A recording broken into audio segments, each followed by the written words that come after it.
Is this your first con back from the Great Pause? It kind of feels like a family reunion, right? You've seen these people that you haven't seen in years. They're not in cosplay, they're in cosplay. You don't recognize them regardless because everybody's masked up even when they're in cosplay. So thank you very much. On behalf of everybody from Fan Expo, from the volunteers to the staff to the moderators, thank you for being here and thank you for making these events so rewarding for all of us. Give yourselves a round of applause.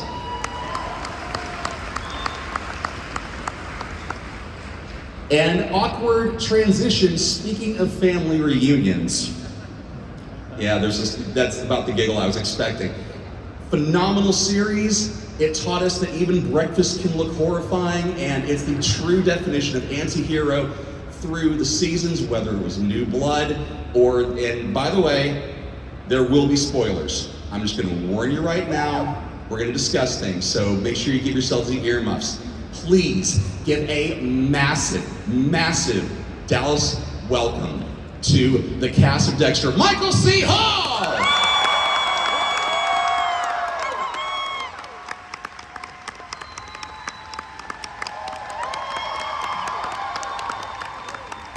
C.S. Lee!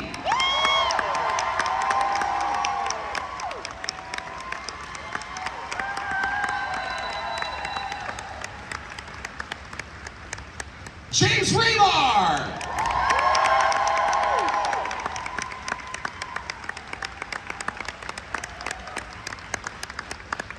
David Zayas!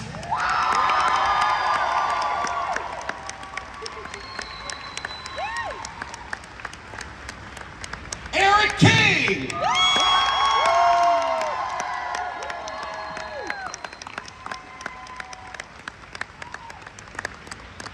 Jennifer Carpenter!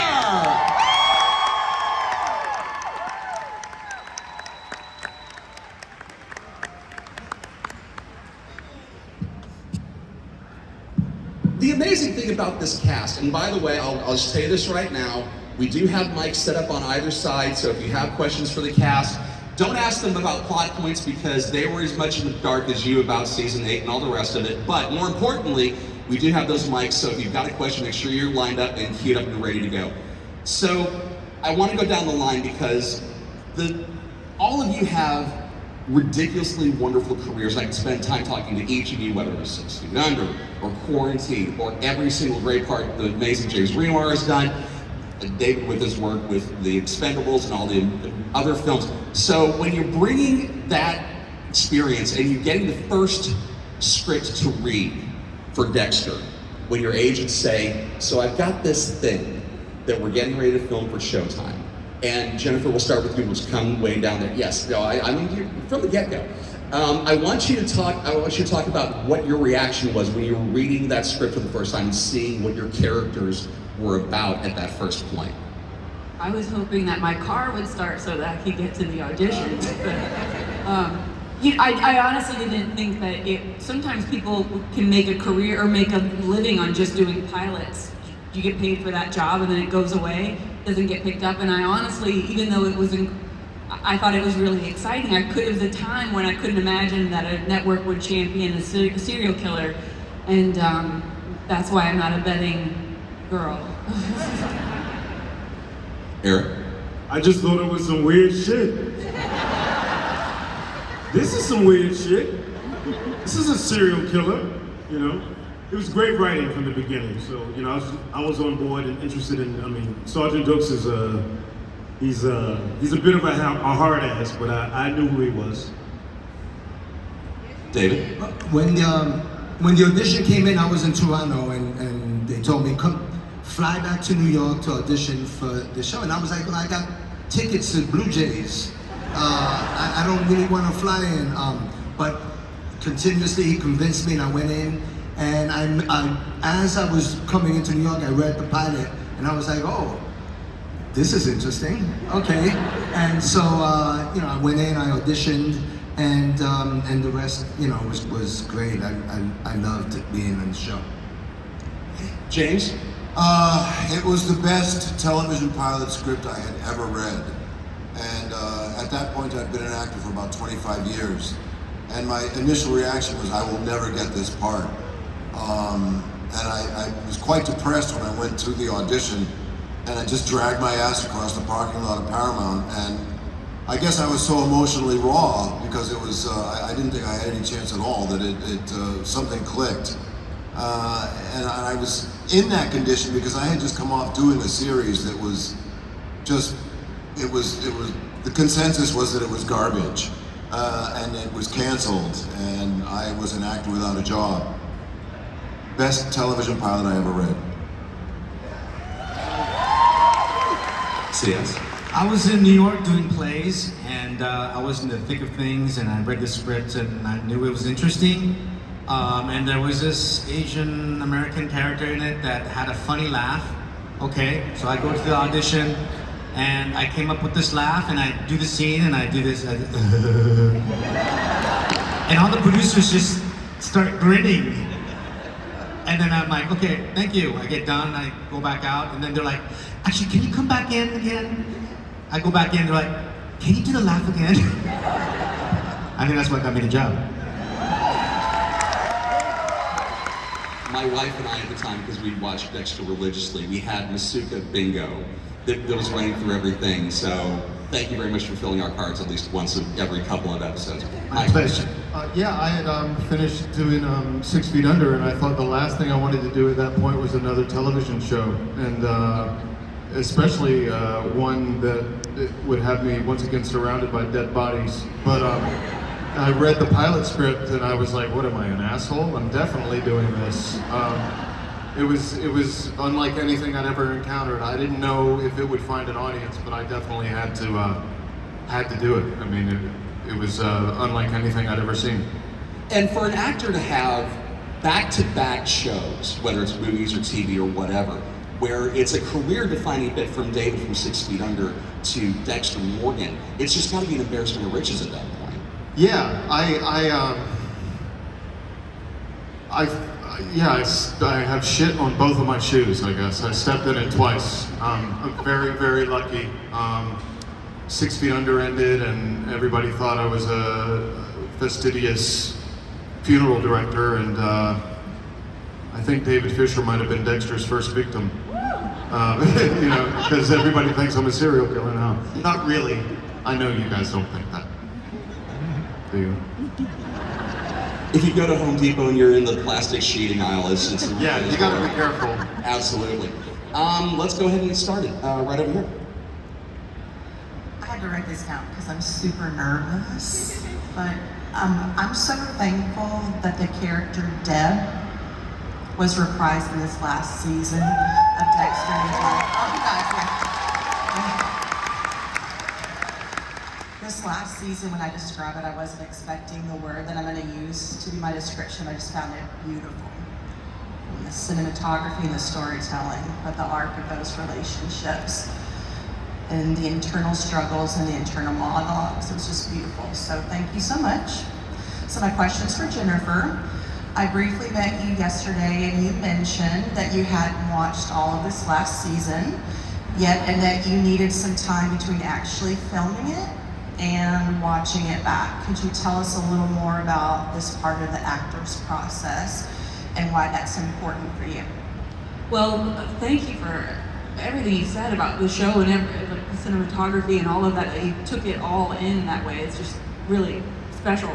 But I would say that this is the experience and the time I spent with these people was one of the most important chapters of my life. So to go back, it was very complicated to figure out where to start, where to begin, and what to pack with me and what to leave behind. And you know, it was very cathartic and strange to be back in this world and see the same faces on the, you know, the front and the back side of the camera. And I think that I didn't watch it in its entirety because for me the show lives like a memory. I haven't gone back and watched it, and I wanted to put some space between my very complex experience of rejoining it and experiencing it like hopefully maybe you did. You had I don't know, I feel like after staring at those pictures on the table all day, I feel like I want to go back and watch White Chicks and all the rest of it too. Like, it would be like reading a journal, I think, for remember it all. But thanks for your question and for your time. Thanks. Could any other producer have done as good of a job with New Blood as Clyde Phillips when he decides to, send Showtime the idea for the script, sends you the script, or the script outline, you signed off on it. Could anybody else have pulled this off? I think it was important that Clyde was a part of it, that Marco Ciego was a part of it. He was like a foundational director on the show. I think there's a really sort of fine line that you have to walk, or a really tiny bullseye that you have to hit. And only when other people who maybe weren't there at the beginning try to, do you appreciate what a difficult thing it is to tonally execute Dexter's world. So it's a long way to say, no, I don't think anybody else could have done it. It had to be him. Jennifer, what was your reaction when Clyde says, so we're bringing you back as the inner monologue for Dexter? Did you expect to be completely done with Dexter at that point, or what was your reaction when you got it? I mean, for obvious reasons, yes. But, Michael and I would have the occasional coffee and talk about what would that be like, and which was always exciting. So it was alive enough in my mind that it could become something. But I didn't want to come back and try to do anything that Harry had done. That wasn't the role at all. And in fact, it was important for me to make a decision that it didn't matter what was in black and white for all the other characters. I really have no idea what happens this season in New Blood with the crime and whatnot. It was more for me to see through Dexter's, to be a lens for him and to manipulate his feelings about his feelings. And that was so much fun. I had fun this time. I wasn't like in tears or like exercising my face from crying all day on the way home. It was wonderful. I had a great time. Right over here. Hello. Sorry, that's weird. So, Michael, I asked you this question yesterday, and then you could go into depth a little more about it. My question was it difficult to portray a sociopath, and how do you prepare for a role where you have to essentially dissociate from your emotions? It was difficult. I mean, it was difficult, it was unique. It was also a lot of fun as an actor to play a character who is imagining, at least, that everything he presents to the world is a simulation. It was sort of playing an actor in a way. He was dedicated to creating an authentic portrayal of a regular person, as we as actors are. I mean, the job changed as time went on. It morphed. Initially, he was a guy who was convinced that everything was fake in terms of what he presented to the world. And I think from the time his appetite is whetted, that he can have a real, more authentic experience of himself as a human being because of his brother showing up in the first season. He's on this road towards trying to have his cake and kill it too. He's maintaining his identity and his behavior as a killer, but he's indulging this notion that he can experience himself as a human being. And it's a real mess, but I think early on the approach was as I prepared, like I would read books by FBI profilers and imagine reading them as Dexter, given that Dexter would probably look at such a book and try to avoid presenting himself in any way that fit the bill, and his desire to not inspire any suspicion, if that makes sense. Back over here. Hi, my mom is an original fan of the show, so on her behalf, I have a question from her. Do you think your characters have affected your personality in any way? Let's take it straight down the line. Mike Bluestar. Yeah, probably. cast. Yes, But I can't say for sure how. not without incriminating yourself. In actuality, my character, I kind of based it off of a friend of mine who's very similar in terms of the sexuality and the humor of Masuka. And I'm not gonna name who he is, but he's a friend of mine. And so part of that is based on that. And then of course, you know, the rest of it is in my imagination. So, but I don't think I'm anything like Masuka. Although sometimes if I have a few drinks, my friends will tell me otherwise. So much Fifth Amendment pleading going on this stage. I think, James.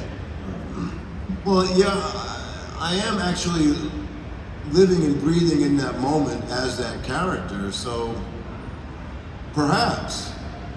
I don't really think so, but it may be that it reminds me of certain elements of my own personality, you know, because I was very much playing a father, offering guidance to a troubled child.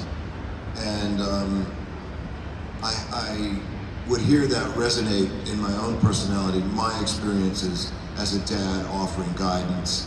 And, you know, every now and then it might feel like I was sounding like Harry. David? Well, I played Angel the way I would want to be, and I'm not. But it also, for someone who prides himself in being very aware and perceptive about a lot of things, I had to struggle with the fact that I did not want to be perceptive about what was the reality of what was going on. Partly because of an actor's choice, because I wanted to stay on the show. You know, because if you find out the truth, sometimes you don't stay on the show. What'd you say? So, yeah, Angel is a person that I strive to be. David strives to be like Angel. Haven't gotten there yet, but that's what I was playing him.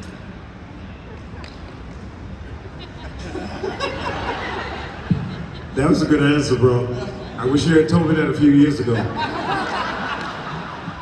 I mean, as actors, of course, we're pulling from our experiences, people in our lives, so I'm sure that there are qualities about Dokes that are very similar to me. Like not letting shit go, you know? Maybe if I'd let some things go, I'd still be there.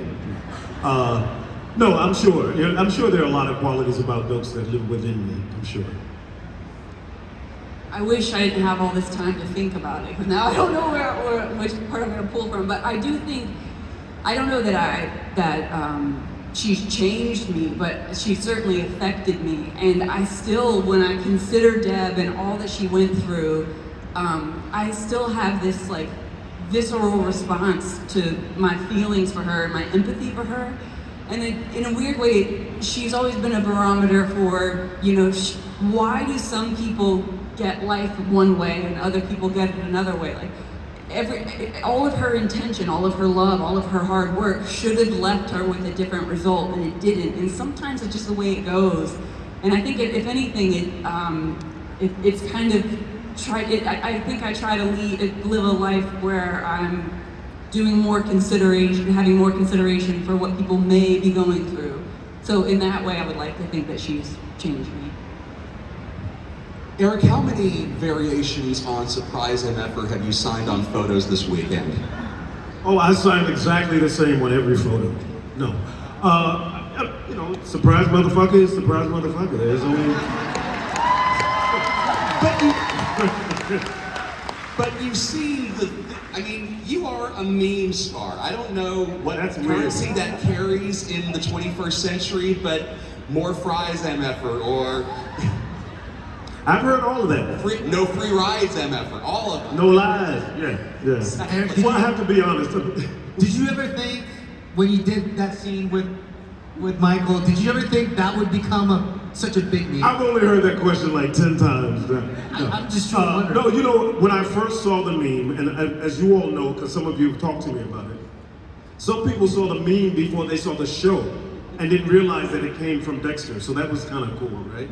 No, I didn't come up that way. I've been in business a long time. I didn't know how to receive that when I first saw it. I thought people were making fun of me. Do you know? I didn't catch that, right? And then I realized it's quite a compliment. But it's not cool when you're walking down the street and somebody says, "Surprise, motherfucker." Okay, now, you know. So if you see me today, I've kind of already heard it. So Maybe Sam Jackson can give you some notes. yeah, Sam is another motherfucker, that's for sure. Reach in the bag and pull out the wallet. Right over here. Yeah, this is a question out from Michael. Yeah, what was it like doing the film Gamer back in 2009? Oh man, it was fun. It was. I mean, when I read that script, the thing that really turned me on was the segment with the dancing and the chance to, at least for a brief moment, control Gerard Butler's mind and beat him up. I mean, ultimately, he made me stab myself in the stomach, but it was fun while it lasted. It was fun. Back over here. So, you've talked about how there's an outline for a character when you've gone for the pilot and stuff like that. You've talked about if you've carried some of those traits from that character into your lives. How much of you did you have liberty to insert into your characters after that basic outline was filled? Anybody wants to jump in on that? I mean, I think that's all you have. You know, you have, it's you. It's you living, breathing, your flesh and blood, your memories, your imagination, your ability to surrender to whatever imaginative leap that you need to make. I mean, that's all it is. Otherwise, it's just words on a page. So, yeah. But also, it's Yeah, go ahead. It's all the elements of being human, and that's why you can recognize the things that Dexter did and all of us did, because you somewhere in you have the same thing. We all have the same human emotions and feelings, and in essence, you know, we have to inject a part of us into the character, because otherwise, like you said, it's just words on the page. But that's also part of like where the writers have sort of their control and their power is they do what we all do, right? However they interpret your life, your choice, what you make of it, whatever they like and want to exploit out of it, then they just pull more of that out, write more of that in. They like the way you say it, drop an F-bomb, you're gonna be throwing F-bombs for years. Yeah, in a job like this, initially you're just encountering something that was written, but as you start to play the part, the writers start to write with you in mind and what they imagine you might do, or what they imagine your strengths are. So it is kind of a dance with the writers. Yeah, wasn't it funny? Because like in season 3, I think I had a baby in season 3. C.S. Lee had a baby with my wife, and then like season 4 or 5, all of a sudden Masuka has a baby coming up. So I'm wondering maybe if the writers, you know, heard that. Oh They yeah. run out of ideas. Yeah. Well, it doesn't come from any just a vacuum. It comes from somewhere. As actors, our job, once we see the words on the page, is to imbue these things with behavior. It doesn't say on the page that like he scratches his ear or he picks his nose or gets up from the chair. Sometimes they try to, but the behavior, when somebody says a line and says it like this or they say it like that, it makes a complete difference. And that's what we do as actors, is that we breathe the life into the words on the page. So it's inevitable that, as everyone else has said, that our personalities color what you see. Can I say one more thing? I think Nope. that Yes.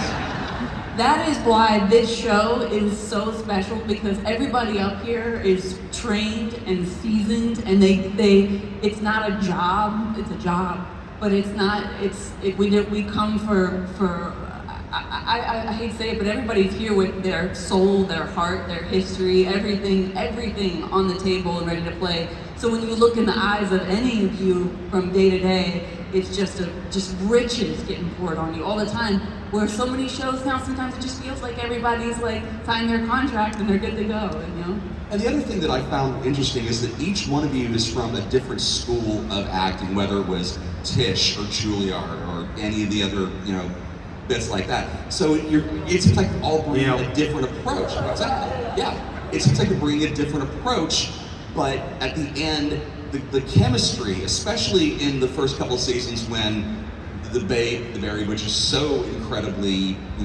hidden at that point, except for Dokes, because Dokes knew. No. We all know you knew. No, I'm shaking my head because I'm reminiscing about what it was like for us at the beginning, at the very beginning. This is the original cast of the show, right? And just to watch, I marvel at the work that we were able to create. Even when I wasn't on the show, I was always rooting for these guys and these ladies because this was family.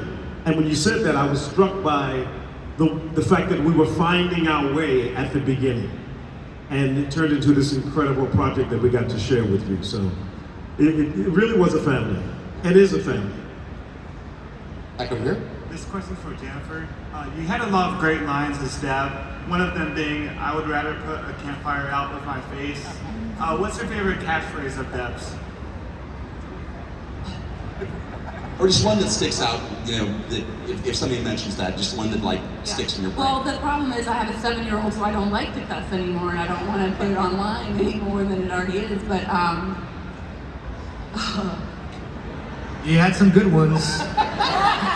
Especially to me, you had some good ones. I don't want to step on my own dick. I don't mind cussing. I'd rather put out a campfire with my face was always my favorite, which is why it wound up in the reboot. I love the fact you have your own profanity translator over there. We're a family. I always like the simple one. I'll punch you in your throat or the neck. I'll punch you in your neck. Was there one person responsible for blown takes more than the other ensemble? You're all sitting here, so it's not going to get back to them because you're sitting here. Out of the 6 of you, is there one person who you couldn't get a line out, or the giggles just kicked in more often than not? Who was it? Point fingers. Well, it was difficult to keep a straight face when CS said some of his lines because I don't even remember reading them in the script. He just popped out of his mouth, and so that was ruined a couple of takes, not too many, but that going back to that other questions, especially during that first couple seasons, I did improvise some stuff off of the original writing, and any one of these people who are active would just go with the flow.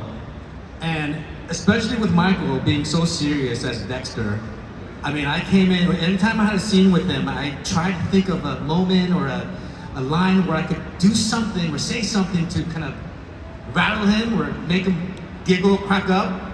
And I'm sure there's tape of that somewhere in Showtime, the halls of Showtime. But that was a lot of fun. But Michael was always the consummate professional, and some of those things actually made it into one. I didn't want to crack up because I knew it was gold. I was like, don't blow it, man. This is hilarious. And I could see that in his face. Yeah. Coming from somebody who did Hedwig and the Angry Inch, I would think that would be a refreshing thing to not have to be over the top with it, to be able to rein it in. Yeah. Dexter was a very internal. He's a character. The audience is in his head. You can do the less you do, the more you do. Sometimes with a character like that, you got to sort of just do very little at times and leave room for people to just project onto Dexter because he's sort of a canvas for the viewer's imagination. One eye twitch and it starts an entire internet for Absolutely. Right back over here. Hi, you guys probably get this asked probably thousands of times, but when reading the plot and also looking at your character, is there any aspects of the character that resonate with you? And when reading the plot, did you ever think this part is for me and why? I'll go first. Well, just off page, Misuka's fun-loving, joking, loves the women kind of guy. But as season 1 progressed, I realized Masuka is actually a very lonely guy. And the reason why he was a bit weird, a bit off, is because that's the way he connected with people. He found out that if he could make people kind of giggle or be awkward, it made him feel special.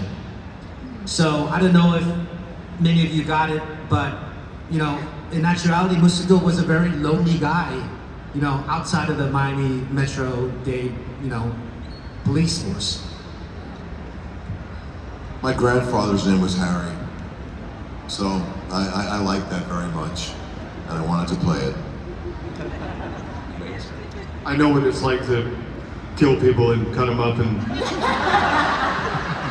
so I was able to use that. And then embalm them and put them in a box. Yeah, exactly. So yeah, I think that the biggest crossover between Dexter and me was the fact that I killed a lot of people. Not really. I think, you know, David, the actor, always had a struggle. I always wrestle with how can I put more integrity in my life? And it was an opportunity to have Angel have as much integrity as I would think that I would like to be. And so that was something that I constantly wrestled with.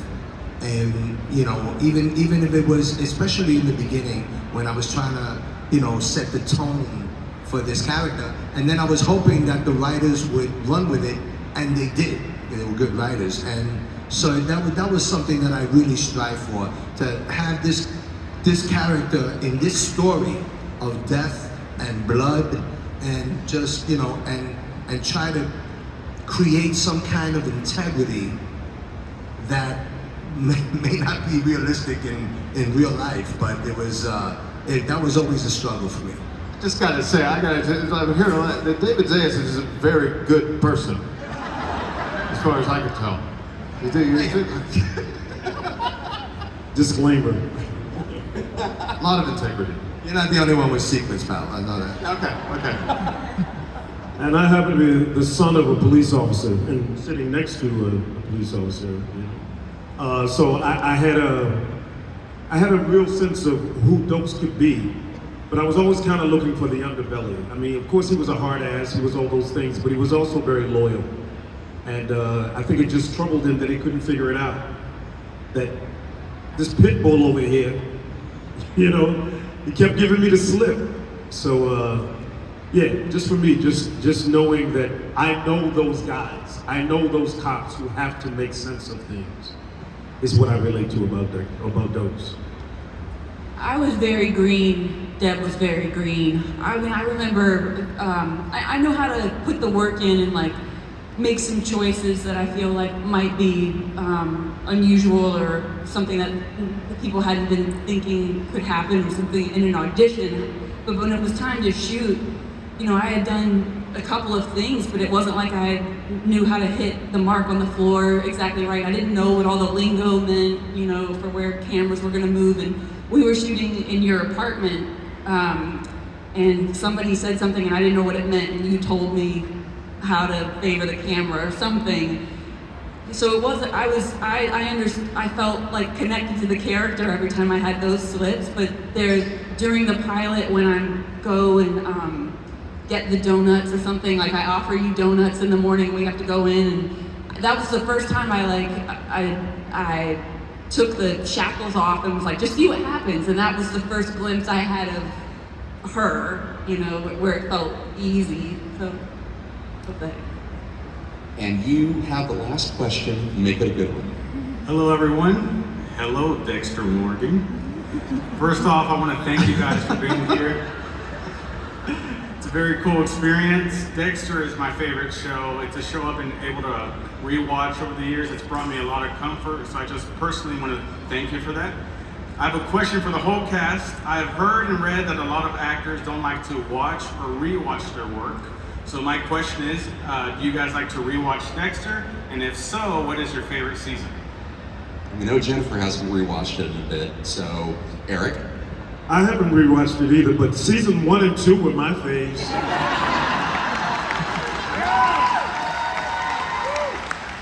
Actually, I've watched New Blood. I love the show. I love these guys, and I love the show. So I haven't rewatched it, but I have watched it. I'm almost embarrassed to say I haven't watched every episode. Sometimes it's difficult to watch me on TV. It just feels weird to me. But I have taken moments certain scenes that I might remember shooting and not knowing where that scene could have gone or how I did in that scene, and watching it. And most of the time, I'm a little disappointed, so I stopped watching altogether. But yeah, I've watched it maybe once, but I haven't rewatched it. When I wind up watching a show that I'm in, if I feel like I'm watching myself, I don't like it. If I forget that I'm watching myself and I'm watching a character, it's very rewarding to me as an actor that I've done my job, that I've told the truth. And so, you know, I do watch the shows that I've been in order to get a sense that, like, I'm telling the truth. Then I don't revisit them for a long time.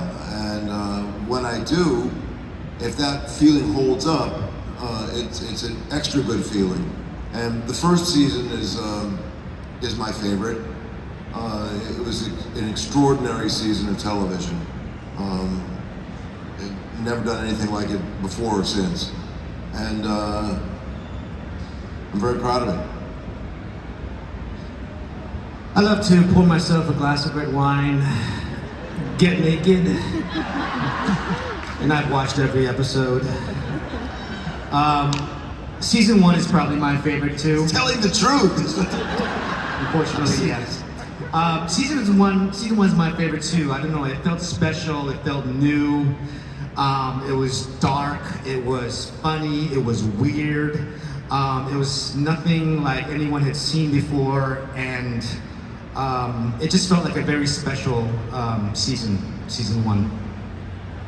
Yeah, I would have to agree. If I had to, it would be the first season. I mean, a lot of the seasons were amazing in terms of the end product, but all else aside, the first one was special because we didn't even know exactly what we were making. It was like a secret that we were finding out about too.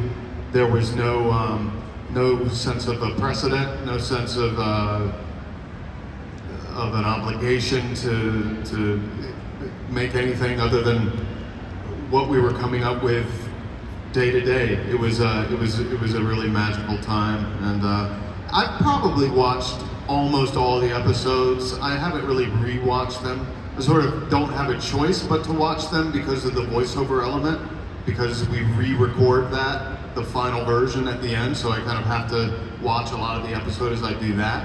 I'm sure there are episodes here and there that I haven't watched, but for the most part I've seen them all, and I think for the most part I know it's good if I do get kind of wrapped up in the story and feel like I'm watching Dexter rather than watching myself. It is an absolute gas having all of you. Yes, James. I want to add one thing, and that is that this show almost didn't happen because we were in Miami shooting the pilot, and Hurricane Rita came through, and it shut the whole thing down for 2 days. And we were all, I know I was stressing, and agents were stressed that the show might be canceled. It may not happen. And we were going to originally shoot in Miami, Florida, and they said the insurance companies didn't want to take that liability because of these hurricanes that kept coming through, and that's why the whole thing was brought back to Los Angeles. They believed in it enough to go on with it in spite of a hurricane, and which also confirms for me that out of chaos comes order. A lot of these things don't have smooth starts, and it was a little scary. If I'm allowed to be cheesy, Hurricane Dexter could not be stopped. Thank you all so much for being here at Fan Expo Dallas this weekend. It was an absolute gas. Go ahead and stand up and turn around for a second. Let's do a big photo op.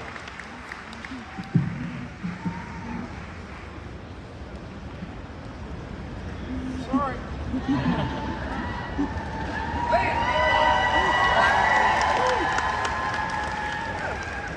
Give a massive applause to these amazing actors, ladies and gentlemen. Thank you so much.